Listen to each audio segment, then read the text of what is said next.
konyol abis. Elektabilitas AHY cuma 3, tapi dibilang terus meningkat, ditulis oleh Syardi dari siwar.com. Sebelum kita lanjut, jangan lupa subscribe dan nyalakan loncengnya agar Anda menjadi yang pertama mendapatkan informasi dari jurnal terupdate. Sungguh kasihan melihat Demokrat di bawah kepemimpinan AHY. Saking kebeletnya AHY jadi presiden, mereka jadi terlalu ngarep dan menghibur diri dengan cara yang memalukan. Juru bicara Partai Demokrat Herzaki Mahendra Putra mengklaim elektabilitas AHY terus menunjukkan tren peningkatan.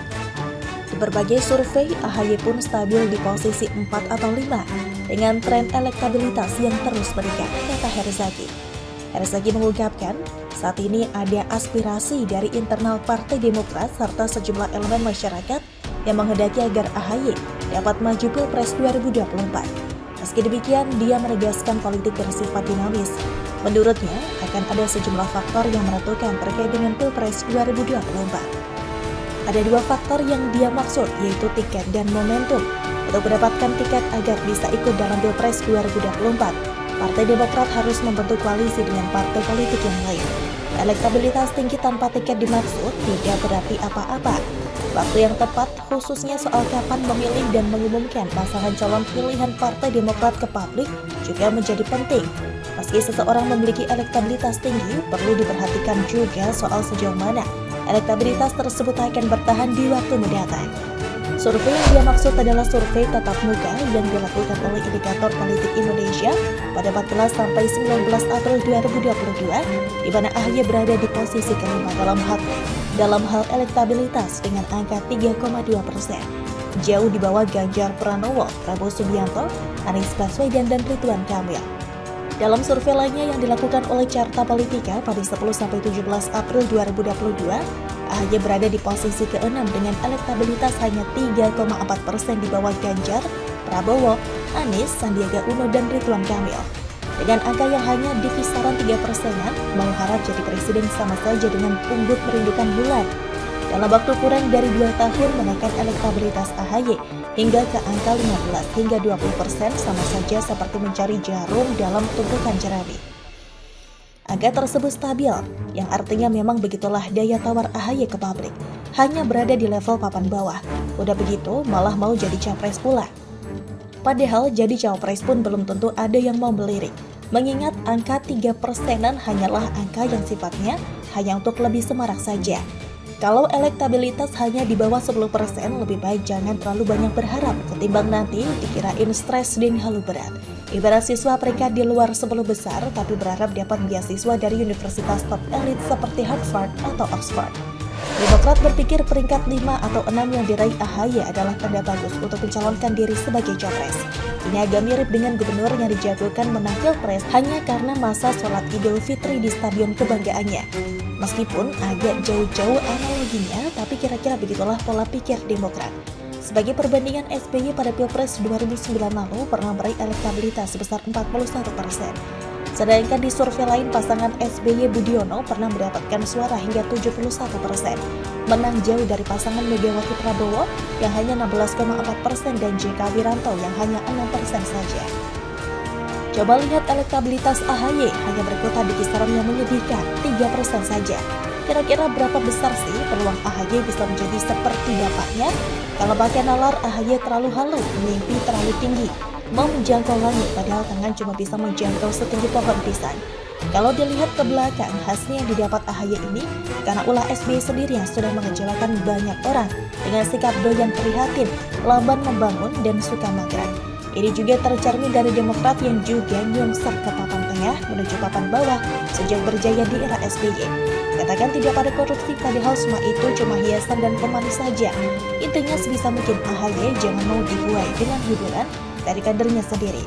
Berkaca pada kemampuan dan pengalaman sendiri, masa kalah telak di Pilkada DKI malah makin ambisius mau menjadi presiden?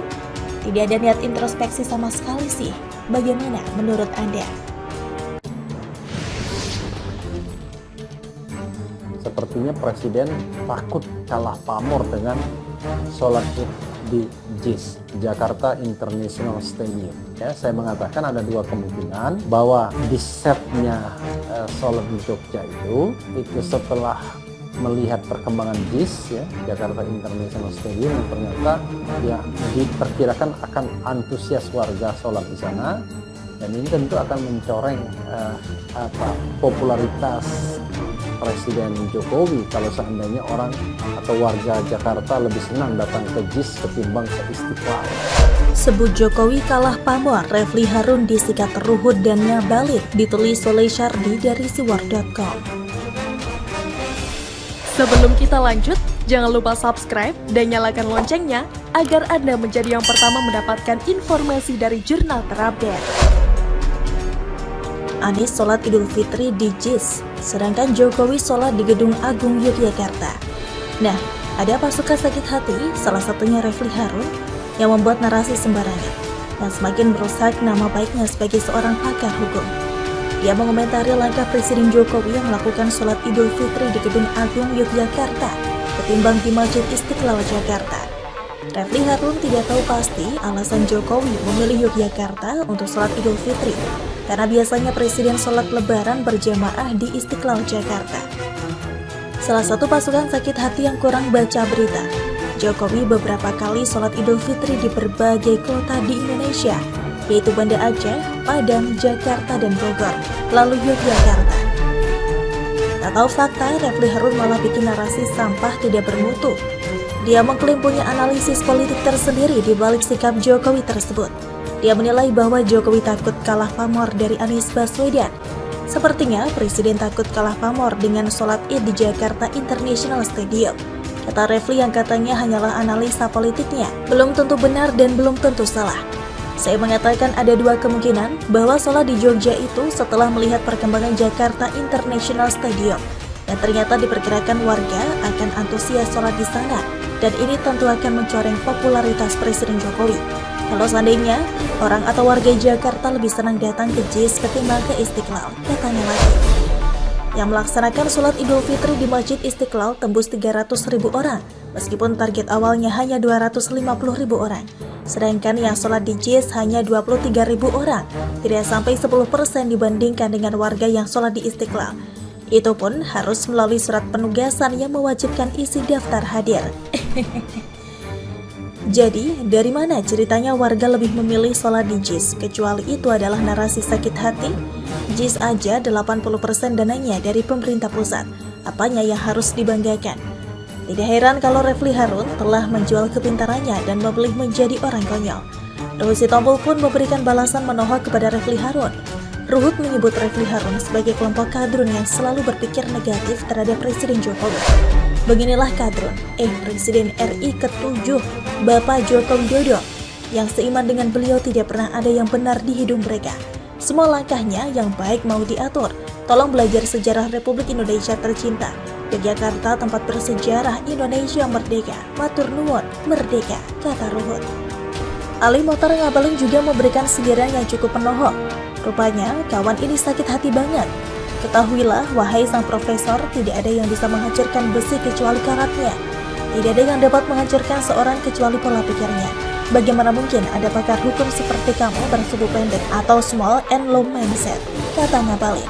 Sejak diberhentikan dari jabatan empuk di BUMN, Refli Harun ini langsung lenyap logikanya.